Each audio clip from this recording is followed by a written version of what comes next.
ఏపీలో ఎన్నికల ప్రచారం మంచి ఊపు మీద ఉంది. ఈ ప్రచారంలో అటు ఇటు వాడి వేడి విమర్శలు చేసుకుంటున్నారు.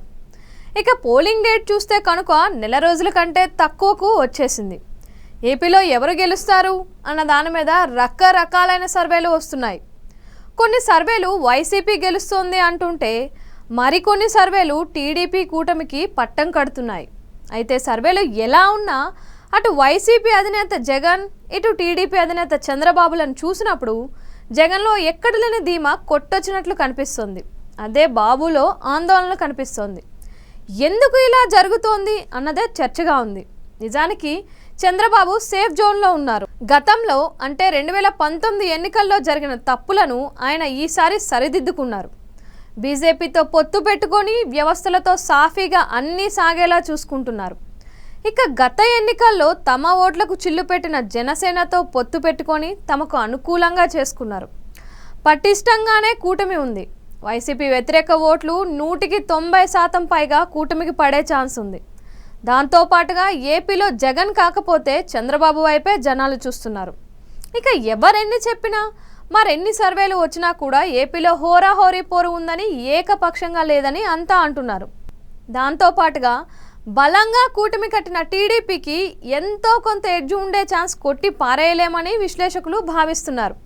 మరి ఇన్ని పాజిటివ్ పాయింట్స్ ఉన్నా కూడా చంద్రబాబు ఎందుకు ధీమా వ్యక్తం చేయలేకపోతున్నారు అన్న చర్చ వస్తోంది.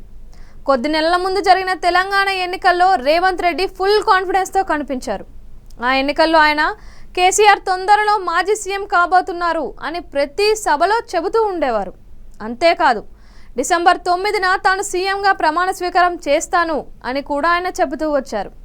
అలా నెల రోజుల ముందు నుంచే కాంగ్రెస్ ప్రభుత్వం వస్తుందని జనంలో పాజిటివ్ వేవ్ని క్రియేట్ చేశారు. కానీ ఏపీలో చూస్తే చంద్రబాబు అలా గట్టిగా ఎందుకు చెప్పలేకపోతున్నారు అన్న చర్చ సాగుతోంది. ఇక జగన్ ఎందుకు ధీమాగా ఉన్నారు అంటే జగన్ అయితే బంపర్ విక్టరీ లేకపోతే విపక్షమైన బేఖాతరు అన్నట్లుగా ప్రిపేర్ అయ్యారని టాకు. ఆయన ప్రస్తుతం వయసు 52 ఏళ్ళు మాత్రమే. మరో ఎన్నికకు అంటే 57 ఏళ్ళు వస్తాయి. అప్పటి నుంచి మరో 2 దశాబ్దాల పాటు ఆయన రాజకీయం చేసే సత్తాను కలిగి ఉన్నారు. దాంతో ఆయన సర్వేలను సైతం పక్కన పెట్టి ధీమాగా ముందుకు సాగుతున్నారు.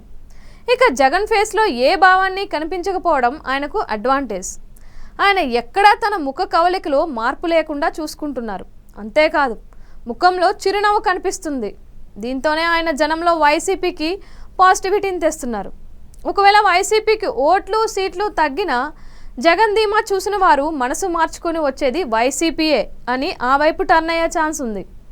అలా వ్యూహాత్మకంగా జగన్ నడుచుకుంటుంటే చంద్రబాబు మాత్రం సభలలో తన ముఖంలో ఆందోళన అంతా కనిపించేలా ప్రసంగాలు చేస్తున్నారు. దానికి కారణం ఏంటి అంటే ఆయనకు దాదాపుగా ఇవే చివరి ఎన్నికల్లో సర్వేలు ఎన్ని అనుకూలంగా చెప్పినా జనాలు ఓట్లు వేసి గెలిపించేంత వరకు అసలైన ఫలితం తెలియదు.